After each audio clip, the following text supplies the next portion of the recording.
to Cambodia Business Week. Good morning, Cambodia. We are back again with an exciting show this week. We have two guests.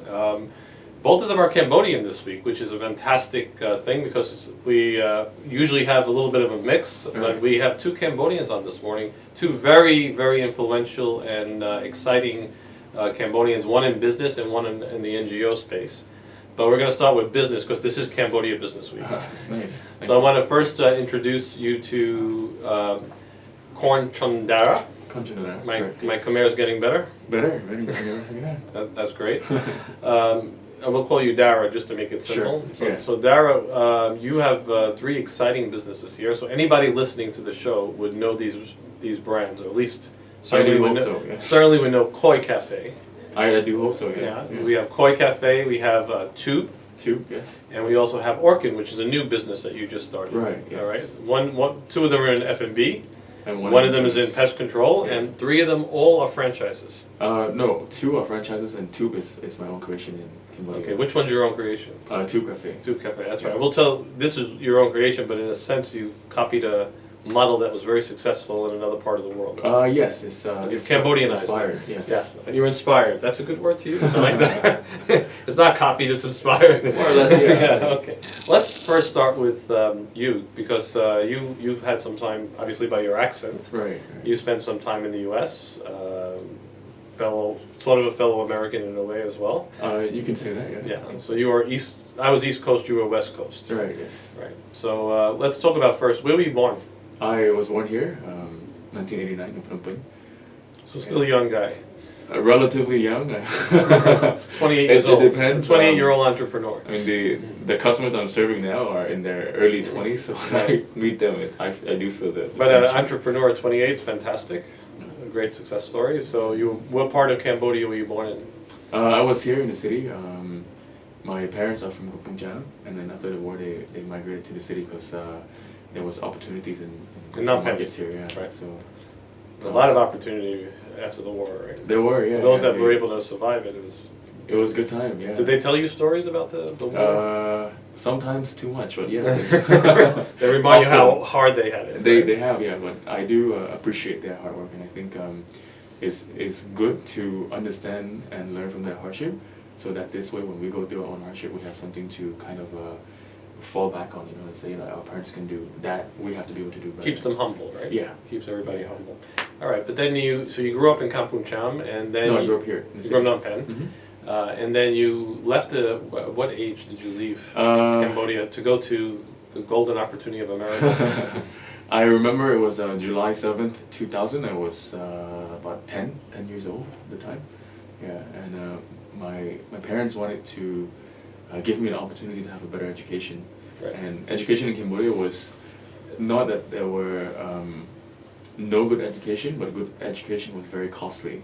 Yeah, Northbridge and VISPP was a bit of a bug to your pocket. Right. So then they had the opportunity to send me overseas, and so I went. And ever since. Where did you go in the U.S.? So I first landed in the LA County area. I was there for a good, I would say 4, 5, 6 years, 5 to 6 years, and then I moved to the northern part of California, around the San Francisco Bay Area, for another 4 or 5 years. You didn't get sucked into being a techie? I thought about it, but I just didn't feel like one of my many talents is in tech, so I decided maybe it's better to, do other things. So which school did you go to in the U.S.? Which university? I completed my bachelor in the University of California in Santa Cruz. Right. It's a little beach town. It's quite serene, really nice. Had a good time. Yeah, it's good. Okay. And what did you study? Business management, economics. Yeah, so it's a mix of a little bit of everything. Was it fun to go to school in the U.S.? I liked it. I can never. I don't think there are any words that can justify how I feel about my college experience. And people usually love it. Yeah, it's amazing. And did you study or did you have fun? It was a balance of both. Because a lot of partying goes in. There were a lot of partying. Yeah. We at one point we actually did me and a couple of my friends, good friends, we start doing side businesses by throwing parties in our apartments, and then we would sell not tickets, but cups for people. And so if you wanted to join our parties, you would have to buy the cup, and with the cup, it's a complimentary beer, and anything after that you have to pay for it. So we did that for a while. Did it work? It was quite successful. People came. That sounds like a bar, actually. It more or less, yeah, but I think it was more like a college hangout, you know, because Right. You must have been cool guys to be able to do that. That's for sure. we were okay. I think we were here and there. My best friends, we were a group of 5. I was in a fraternity. Another friend is in another fraternity. Another friend is in another fraternity.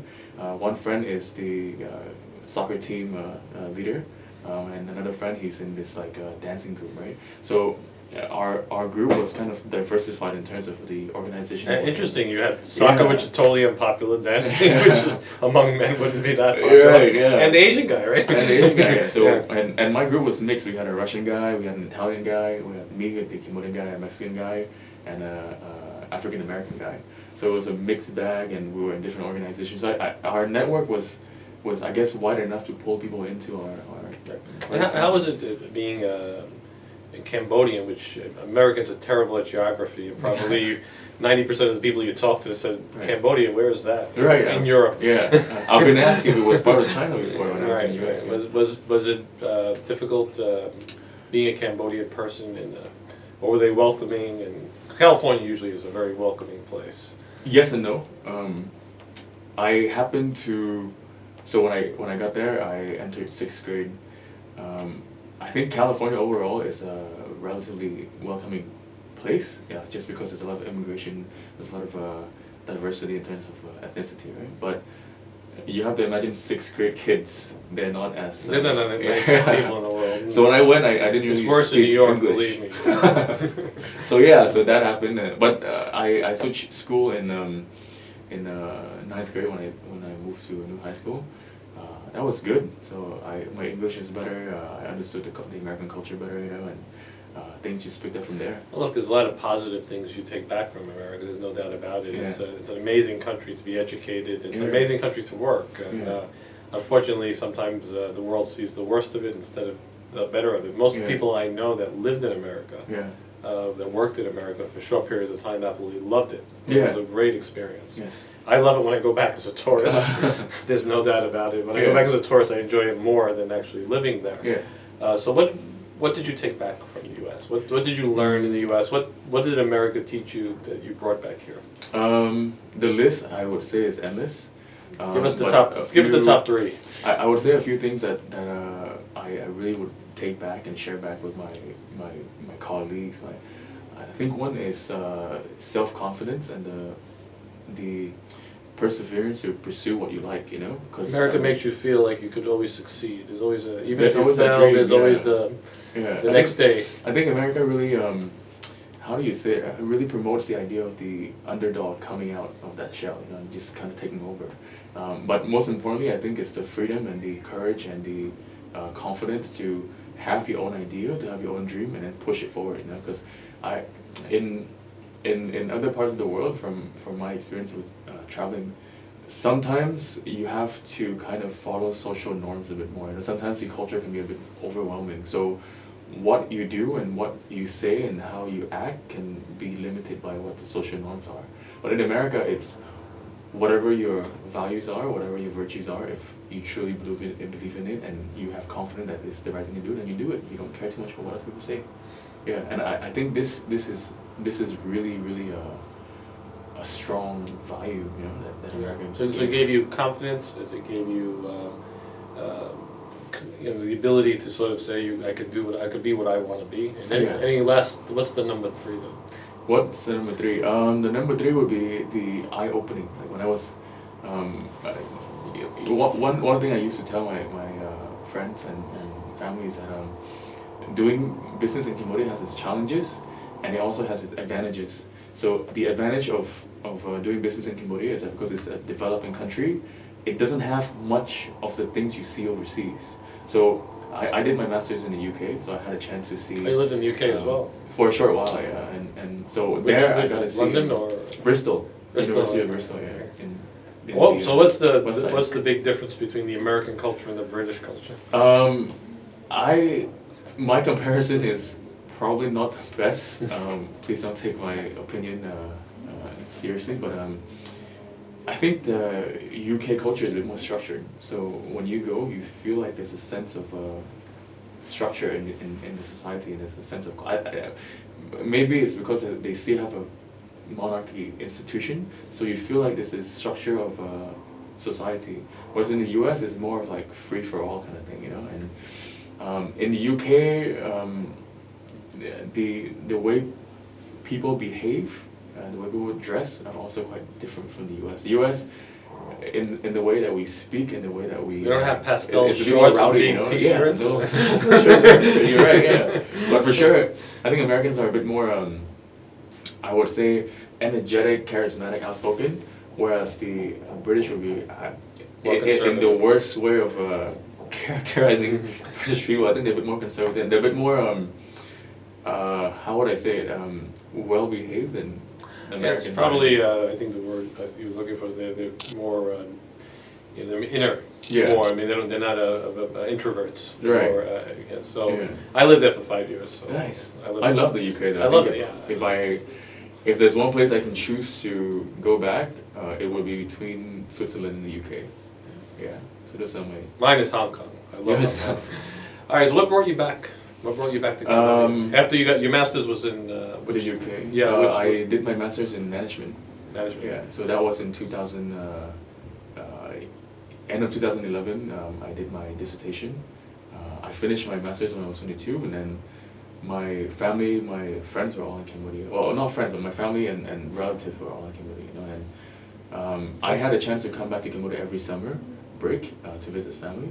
So even though I lived much of my teenage and adult life in the U.S., there was always that sense of belonging in Cambodia. You know? You wanted to come back. I wanted to come back, and in the U.S. to do business, it's easy in some aspect, it's harder in a lot of other aspects. It's very competitive. You have to really be that bright guy to have that breakthrough idea, you know? In Cambodia, going back to what I said earlier, it's a bit easier just because you can look at successful models overseas and you can try to localize it and adopt it here, and most likely it will work. It's exactly true. We had Stephen Path on from Path Amazing. And one of the things he said is that he wanted to take ideas that were successful in the U.S. And bring them to Cambodia and replicate them. And we called it inspired, but in a sense you're replicating successful models that are not here in the U.S. And that works, right? It works.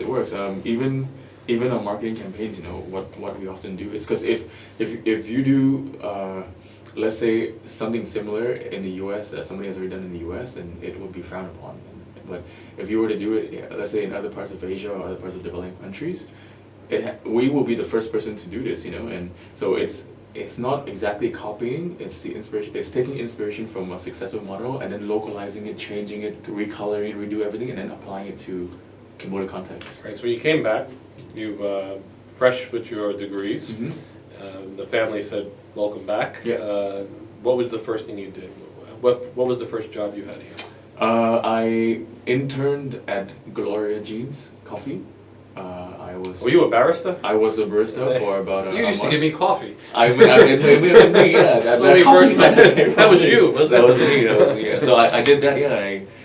I wanted to see, when I was in college, so I did my bachelor in a bit under 3 years, studying really hard and having fun at the same time, but I always had that urge to finish fast so I can come back fast also. I just felt like opportunities and time don't wait for me, you know, so I gotta work.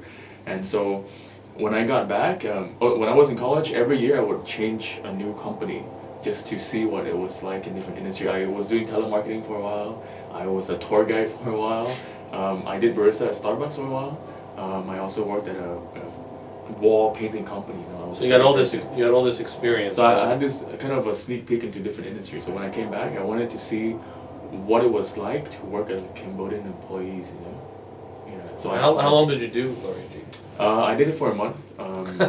It was a short experience. It was a short experience. It was fun. I got a chance to meet with the team, and so then the discussion and the experience kind of gave me insight into how people process their workplace, you know, like what kind of things do Cambodian employees want? Like what makes them tick? What makes them happy? What are the things that they misbehave on? How can I improve? We talk about this a lot on the show because obviously zero unemployment here basically, especially in Phnom Penh. Yeah. Anything that walks and breathes can get a job here. Right. And that's really tough on people that own businesses like yourself and me because we have to keep people and we have to also control our wage expense among other things. And there's escalating wages, and you don't get that consistency of loyalty. In the U.S., you can stay with a company 10 years. Right, you're right. Here, if you stay with a company for 2 or 3 years, it's amazing. Yeah. You know, the people actually stay 3 years at a company. It's a lot. Right. So, what did you find that made Cambodian employees tick? What they wanted, how they could actually be loyal? Okay, so my own philosophy in doing in HR management is based on 3 things. To retain an employee, you need to have. So we're talking about retention now. We're not talking about management. Right? Well, the other thing is you don't want to retain bad employees, right? Of course not. Of course not, So you want to have good employees, and those good employees you want to be able to keep them. Yeah. But those are the ones that usually leave the first. Yeah. I it may be because I have a big heart. I don't know, but I am very optimistic that it's not necessarily Cambodians and it's not necessarily the people here. I think it's a matter of lack of training, not so much the culture or the ethnicity, you know, because you have to think that I had a chance to go through a good solid 12 years of good education, you know, and in this education we had a lot of repetitive work and reminders to there's this culture and habit shaping for 12 years. So for a lot of the students here, they never had this privilege. So it's very hard to compare apples to oranges in a sense. But if you compare a good student to a good student in the US, they're just as good, you know. So I am very optimistic that if we can invest into training our employees, if we can invest into retaining them, they will stay and they will be good. So my experience with my employees is that when they come in, we have a very clear training program. There's a theoretical training, there's examination, and there's a practical training before you can actually go on site and start doing the job. So we have a very clear training program. We invest into the classroom, we invest into having curriculum, etc., etc. And then when you're managing, we focus on my requirement for my employees to be a good employee is based on 4 things. One, you have to be responsible, meticulous, proactive, and kind. Kind as in helping your colleagues and work. When you're free, don't just stand there and go, okay, I'm done with my job first, you know. And you can't stand there and play with the phone. You cannot stand there and play. We never confiscate the phone. They can keep with them, but we urges them not to. And so I think at the end of the day, with good training, with good culture training, things improve. So after we have these good employees who are trained and they know what they're doing, then we have a retention program. So our retention is based on 3 things. One, it's got to be your living standards. People have different needs for their life. So if you can engage and give them enough salary that is enough for them to sustain a lifestyle that they want, that's the first step to satisfying them. And second is having a good atmosphere and environment for your staff. If you have a good salary but your place is crap, you want to leave this place, you know. So having a good environment is having a good boss, understanding boss, someone you can talk to, open door policy, left and right to your side, good colleagues. That's a good environment, and your workplace is safe, it's air conditioned, it's good. And then if you have a good salary, you have a good workplace, but you have no future, eventually you will have to start looking for job opportunities elsewhere. And that's I think something getting newer here. Yeah. Is to get some path of career. Yeah. And that's hard to do in a restaurant business. I mean, it is more challenging, but what we do is we want to be very transparent with our staff, and so transparency in the sense that these are the positions that we have open, these are the salaries, these are your benefits, these are your perks, and we also have an open door policy. So if you have the ambition to become a manager, we will support you, we will train you, but you need to have that ambition yourself. What about going cross company? Because you have three companies. Somebody who's, for instance, done the coffee business, go into the pest control business, or go into the tea business. Do you have people that are actually going cross-pollination? Not a lot, but a few. That works a lot. That works, yeah. I have a guy who used to be a barista at the coffee. Now he's a technician, and he's doing pest control. I think, you know, at the end of the day, it's not so much what you study, and not so much what you have train, I think it's also part of you, as in like your characteristic and your personality and your. So if you have this strong character and you're just this guy who's like energetic, you want to learn, you have this ambition. It doesn't matter where they put you, whether they put you in the forest, whether they put you in, you know, like an ice field, or they put you in the desert. You will find ways to survive. Okay, let's backtrack a little bit. Yeah. You did Gloria Jeans for a month, which is did. for experience. Yeah. Possibly some competitor analysis as well. Right. Yeah. Then what did you do after Gloria Jeans? When did you start your other businesses? So after Gloria Jean, I was really hungry for business. I wasn't really sure what I wanted to do. I knew I wanted to start my own business. I felt like my talent isn't necessarily in F&B. I feel like my talent is more in sales. You know, Right. whatever you give me, if it's a good product that I have confidence in, I will sell it. I will sell it like no tomorrow. You know, so I had the privilege to have cousins who were also very business minded, and so my two older cousins were already kind of planning their own business ventures. Yeah, so when I came in, I asked them if I could join them. So we joined them. Our first attempt was at a coffee shop. We went to Korea. We met with this big Korean. It was the biggest coffee chain in Korea. I was surprised when you had all these Korean franchises. Yeah. You know, especially like RM Asia, they bring in all these. I never knew these places were Korean. Yeah, Korea is quite Yeah. it's trendy. You know, they're trendy. I think that the environment, the society cultivate this trendiness. You know, Okay. so. What was the name of that company? Should I disclose it? You think? You already brought it in, right? No, I did not. So we attended for this. Oh no, then company. if you didn't bring it in, no problem. Yeah, so we went in. They asked for $500,000 in franchising fee. We negotiated down to $160,000. So this is like that's a good start. It's That's a good fish start. market negotiation, literally, you know. And so we kept talking, and their brand is very strong. Every 2 days they have one grand opening. Wow. Every 2 days they have one grand opening. They were killing Starbucks in Korea, and after a while we felt like the business ethic on their side was not very strong. So we ended up just tossing it away, and so we were kind of struggling. What should we do next? You got to be comfortable with the brand. You're the We have to be yeah, comfortable, so that yeah. was probably the right thing. We wanted to. I mean, if you have a brand, you have to work with each other for 10 years, 15 years, 20 years. You know, so if from the start you don't feel comfortable, I think it's not a good. So it never ended up opening here again? We never. Now it's open, but it's about to close.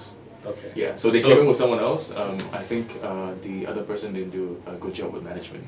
Yeah. So we'll definitely not disclose. This definitely not disclosed. Yeah. Yeah. So that is that, and then in that interim period where we ended this one, my grandma fell sick, so I took him to a hospital in Singapore. At the foot, close by to the hospital is koi. So I had a chance to drink koi every day. Every day I leave the hospital, I come to koi, go back, and I was there for a good, solid 1-2 months. So I got to experience koi. I liked it. I enjoyed it, and then I raised the idea. I said, why don't we do koi? And my cousins were, because my cousins are from big business background, the Vatanak family. So for them, it's big business or.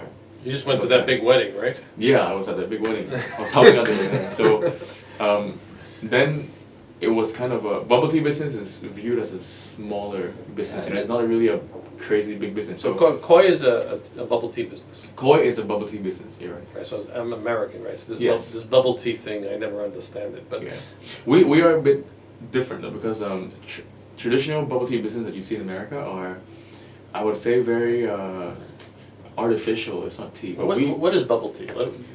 I think bubble tea is wrong way to phrase it, but our shop, we tend to say that we're more of a tea salon.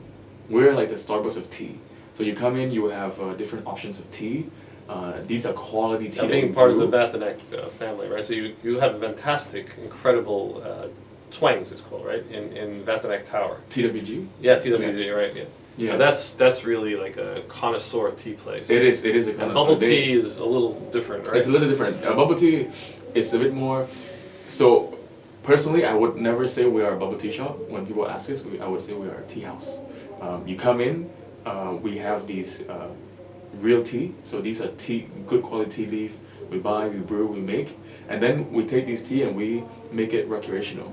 So you have tea latte, just like coffee latte. You have tea macchiato. You have milk tea. You have fresh tea. You have flavored tea. Why so the in a sense, bubbles? it's like Why the bubbles? the bubble. I think back in, I don't know, in the days it was enjoyment. It was. Is this for people fun? enjoyed it. Yeah, it was good to. It complements the tea, in a way.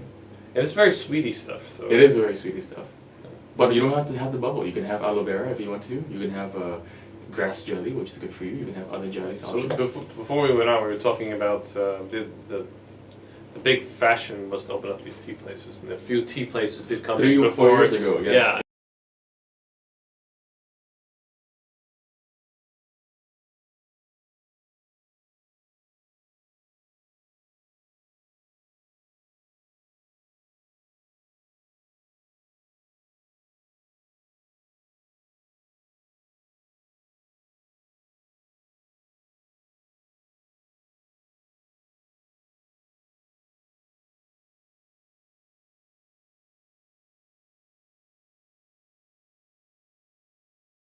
Expanding, actually, right? Yes. What's your success as opposed to those guys? So I don't think I would be in the right position to comment on their business. You have to be. You don't have to be that humble. Tell us what you did right. But I honestly we don't when we have we have a weekly meeting with the team.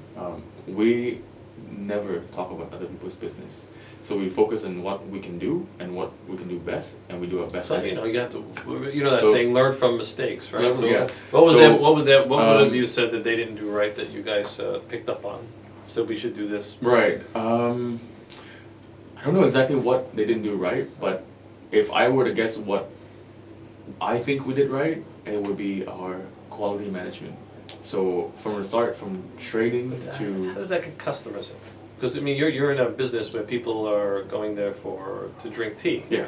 I mean, obviously, taste is important. Mhm. Diversity of the menu. I mean, people are a very critical ingredient. yes, But they're not the only thing. yeah, You know, people don't go to Starbucks just because of the people. of course. They go, it's a great brand. It's got some, Yeah. well, to some people anyway, it's got some great coffee and some different flavors. I presume it's like a cup of coffee. You know, From time to time. I like to switch around. Coffee beans. You need to try Starbucks. too. I will try I think to. you will like it. Yeah. But I'm not going to let you get away with Yeah. questions. So Because people are important, but what made Koi so successful? I personally, I think the pillars of our success, one is quality control, keeping consistent good taste. Two would be branding and marketing. Branding and marketing can be tricky. It's kind of like playing drums. When it's silent and you hit that first hit, it goes bang. It will catch people's attention, right? The next hit, if it's the same level of sound, people will say, oh, it's the same old stuff. So the next hit has to be louder, and then it has to get louder, louder, and louder, right? So when you do marketing and branding, I think you have to be careful in the sense that it has to be well planned out, and you have to do it at a nice, slow pace, slowly, you know? The second thing is brand values. When you do brand association, when you collaborate with other brands, you need to make sure that the other brand are not sucking your customer, but you're sharing customers. So they're taking some of your customer base, you're taking some of their customer base, and their brand value matches your brand value, or higher than your brand value, so that you can be associated with a higher, more premium brand. What's the price point? I mean, Amazon's coming in with these. We with are these about cheap- $1 to $2 So you're like we're Amazon, in affordable. effect. Yeah, we're very affordable. So you're not going to Starbucks and getting a $5 tea. You're actually getting a $2 tea. Yes, you're right. And so you're getting that younger crowd.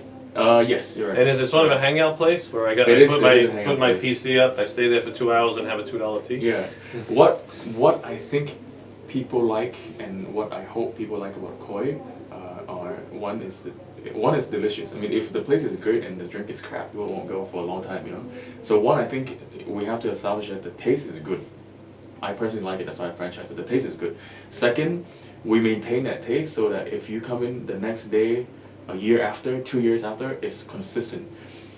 So loyalty, So customer loyalty. Customer loyalty. And So people third, come in to hang out, it's have customer socialized. experience. Yeah.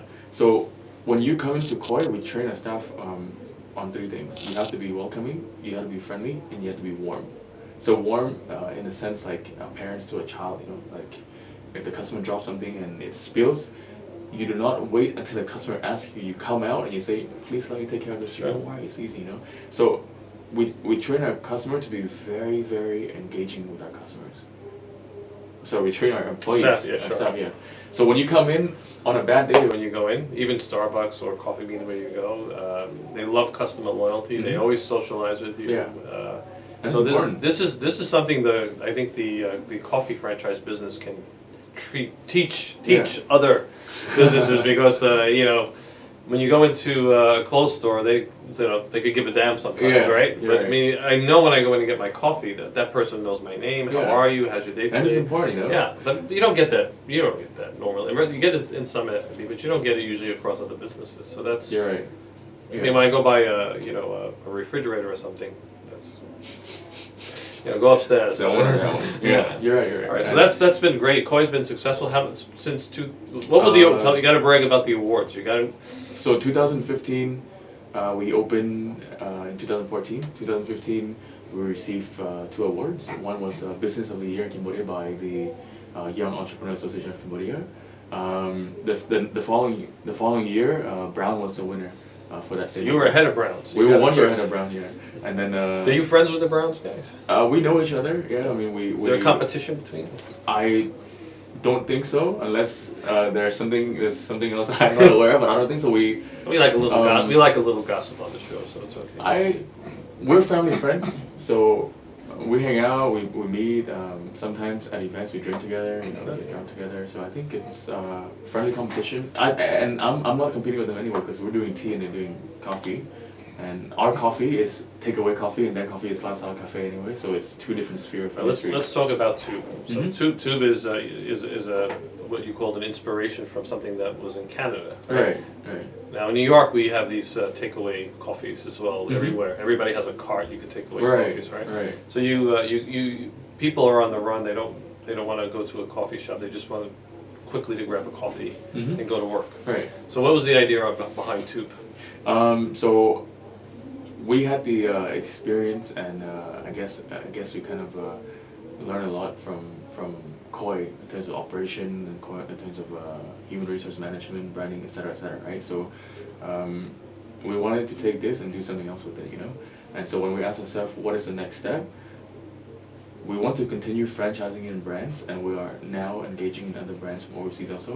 But at the same time, we also want to be able to create something that can go overseas, because the Cambodian market is, at the end of the day, is a small market. So you created something here that's a local business Yes. that you hope to franchise. I really overseas. hope that one day I can take this business overseas. So you've just opened it in Russian market area, right? No, in Russian Boulevard. Sorry, Russian Boulevard. Yeah. So tell us about Tube. What is the concept behind Tube? Yeah. So when I was in the UK, I had a chance to experience the London Underground too. I love London Underground too. I think it's one of the best subs. You haven't been to the New York subway. Okay. I have been to New York subway, but the London Underground too is It's phenomenal. Cool. It's Absolutely amazing. cool. Yeah. It's fast. They have a lot of trains. You never have to wait long. It's like that. There's a new train coming all the time. And it's convenient because there are many stations. Right. You leave one, there's another one right next door. You don't have to walk far. It's affordable. You pay a few pounds, and you can travel throughout London all day. Right. Yeah, And so it's really fast. deep underground too. And it's really deep underground. In New York, you go down a couple of flights, and but this Yeah, there. the Tube goes really way down. down. Yeah, it's a few stories. Those It's were the bomb amazing. shelters, right? Yeah. World War Yeah, II. so I love the London Underground Tube. And so, in terms of the takeaway coffee business, I know that Cambodia has a developing market for this. People on the run. Evident by the growth of Amazon Coffee, evidenced by the growth of Coffee Today, evidenced by the growth and the success of Coffee Plus at Caltech Station. So we saw a market already in Cambodia. Just like when we opened the tea business, there was a market in Cambodia already. So we saw a market already, and we want to jump in. But it's not just Cambodia that has this growing takeaway market. If you look at New York, if you look at busy cities like You London, can get coffee anywhere. it's everywhere. And so we thought They're not that good, but that's good. Tube is good though. Tube is good. Tube is good though. But yeah, so I saw this opportunity, and I say we gotta at least attempt it. You know, if we fail, hey, at least we tried it. You know. And how's it going so far? So far, so good. And you got a crowded market in coffee, really crowded. Very crowded market. So what's your price point for your coffee to take away? Our cheapest coffee starts at 1.2. Is it a little thing or is it? It's a good tall cup like Starbucks. And that's just a plain coffee. That's plain coffee, yeah. For our latte, our cappuccino is $1.8. At Brown and Starbucks, it would be $2.83. Brown's in the middle, and I guess Starbucks and Coffee More Bean, those premium. guys are premium. Right? Yeah. So we're affordable, and the reason why we are is because we want to be like the London Tube. We want to, our motto is fast, affordable, quality. Fast, affordable, quality. So it's just like the London Tube, fast, affordable, quality, and that's why we took that name as an And inspiration. it's not somewhere you go to sit down, right? You just go and then you grab a coffee And go. Right. Yeah. Okay. So the focus is on fast.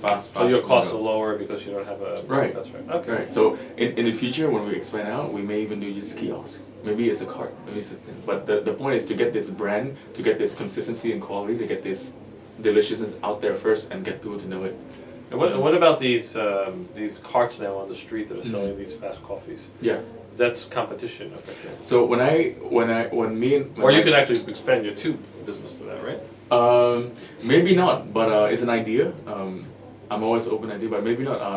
I want to keep my brand a bit more premium, even though it's a takeaway and more affordable. Yeah, and I don't think the government's too excited about having these guys on the street apparently either. So Yeah. there's no real clarity on laws on it, but I think sometimes they get chased, sometimes they stay. Yeah. But let's talk about your newest venture, which is Right. Orkin. Yeah. So we're not talking about F&B anymore. We're Right. talking about pest control. Yes. It's very exciting.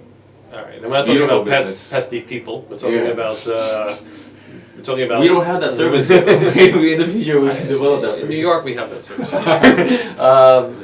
We're talking about really here for pests. We're talking Right. about cockroaches and all these- Rodents, rodents. cockroach, rodents, flies, ants, you name it, whatever pest. All right. So Yeah, what? take care So, of it. so what gave you the idea is Cambodia? I mean, look, they're not the cleanest streets in the world. Okay, yeah. All right. So in Phnom Penh anyway, this is the one city I've lived in where actually we don't use garbage pails. We just throw garbage on the street, Right. and that actually, It's improving though. hopefully, Getting better, getting better. Yeah, I think people are afraid if they buy garbage pails, people will steal them. You're right, And you're they'll right, get yeah. recycled from plastic or metal, but so this obviously creates a Mhm. lot of pests. Right. And I got sort of used to seeing rats cross the street. Right. You know, how you doing, buddy? You know, that sort of thing. You start naming them. Let's Yeah, go. yeah, I know. You live around the corner, right? And because you get used to it. Right. And if God help us, I know New York has its rats in the subways and stuff. I mean, Yeah. if you grow up in a reasonably nice neighborhood, you don't see a rat. Right. You know, so Yeah. or even cockroaches. We're obsessed with cleanliness and that kind of Right. thing.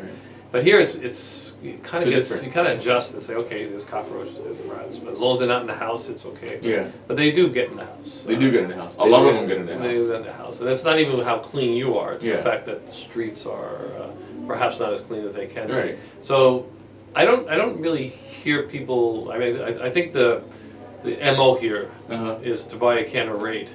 Right. Or right. or those rat traps where people put this sticky material in and the mouse dies for 3 days like this.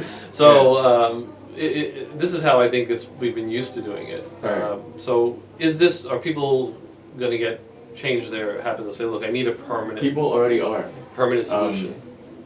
Pest control business is actually rapidly growing industry in Cambodia. And this is a bit repetitive and cliche, but as the economy develops, I think people have more means to kind of take better care of themselves, better hospitality, better food, better clothing, better blah, blah, blah. So I think pest control is one of those essential things that people are starting to appreciate now. And so our clients are no longer just restaurants, just hotels. We have residential clients. We have people who live in houses and condos. You have these beautiful condos coming up. Yeah. I mean, one guy that has is sloppy and somehow attracts a cockroach because the whole building goes. Yeah. So We can solve that problem for you though. Yeah. So what is unique about Orkin is that the I wouldn't say technology, but the methodology and the scope of service that we have developed over 100 years of existence is very good. So this is a franchise, right? This is a franchise. From where? It's an American franchise. It is the largest pest control company in the world. And I know a lot of people would claim this, but we know so just because one, our revenue in the US alone in 2016 was $1.5 billion. And the second biggest runner-up is $1.3 billion. $1.2 billion. So we're about $300 million ahead of the next big guy. So what made you gave you the idea besides seeing every time you walk on the street you see these guys? Yeah. What gave you the idea? So my my mom had a termite infestation in her house. She had a company came in, they didn't do a good job, and then she had another guy came in. They're hard to get rid of though, right?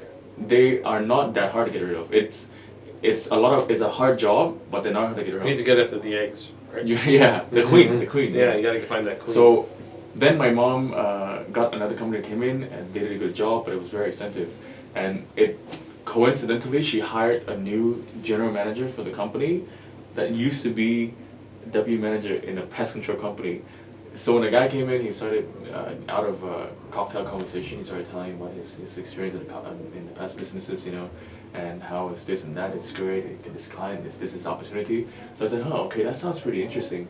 So I said, why not I give it a try? So I sent an email to Orkin. We started contacting them. Next thing you know, we have Orkin in Cambodia. And you're excited about this business? I am very excited about this business. I mean, with all the construction going up, the hotels, the condos, yeah. the world's your oyster here.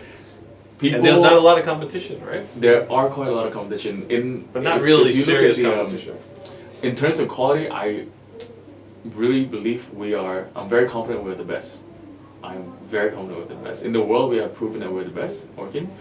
In Cambodia, even though we've only started since January, it's not us experimenting with the new methods. These methods are taught and trained by the US guys. So they have already tried and true, and it's working. For example, if you have a cockroach at your house, the most important thing is to do a good inspection, because if you don't do a good inspection, you only see the one that comes out, but the one that hides under your cabinet, cracks, crevices, and your refrigerator and your loo and everything, you will never find them.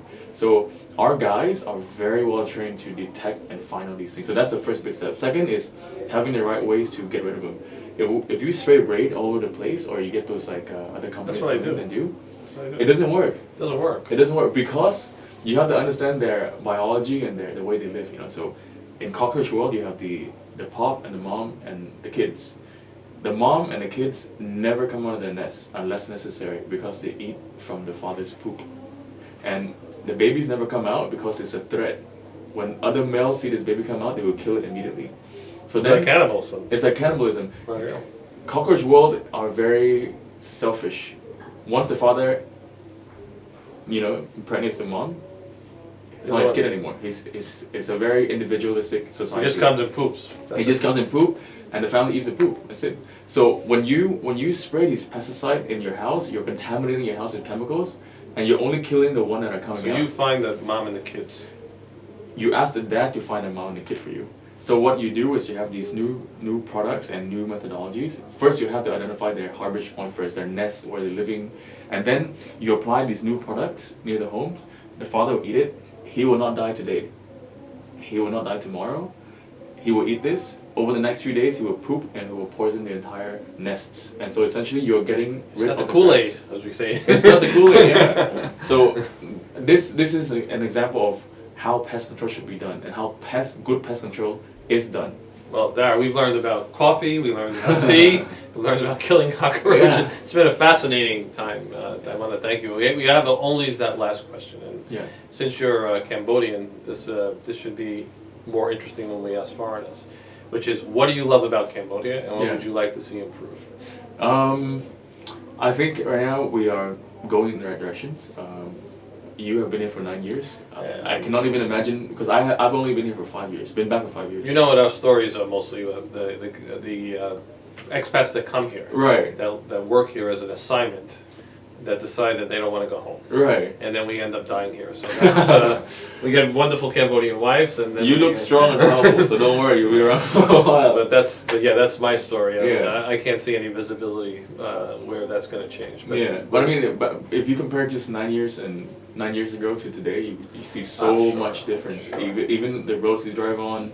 I mean, nothing is perfect. There's a lot of room we have to grow, but I feel like we're moving in the right directions, and that's very important. And then, what I like about Cambodia is this sense of, how would you put it? This sense of energy. Everybody is just running about everywhere. Everybody wants to get something that everybody wants to grow. We have a very young, mobile, very ambitious population. Yes, very energetic and very ambitious population. I think this is the key to any growth. Because if you have plans, but nobody wants to do anything, we will go nowhere. So that's what I like about Cambodia. What do you want to see improve? What I want to see improve is maybe in terms of my life, I would like to see more facilities open. And sometimes when I get bored on the weekend, I go to Six Flags Magic Mountain. You know, Six Flags. We don't have a theme park here. I wish there were more facilities. Yeah, there's the American spoiledness. That is, yeah. Sometimes I want to watch a movie on an IMAX screen. Yeah. We don't have that. We'll have it next year. We talked about 9.5 years ago. We didn't even have a Cinema. mall, right? So Yeah. I cannot even imagine. it was all about CDs from those pirate shops. CD World, yeah. But that's of course we have a lot to go yet. But maybe that's what is the charm about Cambodia, that we don't have these things. It is part of the charm. That we don't have a Six Flags Great Adventure or roller coasters and all that. That seems it's still the old world charm that we have here. So. It is, and it's transitioning. But you're a young guy, you want to have fun. I can understand. I'm more of both because I have a membership at the World Heritage Youth Committee also for Cambodia. So we do work on heritage preservation, conservation, etc., right? So I do want to see Cambodian culture continue to be well sustained. But at the same time, I think it's good to have these facilities, this development, these options open. Well, that's your next thing to do. You bring us in great adventure. Darren, it's been a pleasure. Please. Thank you for being on the show. Thank you, Anthony. Thank you very much. All right.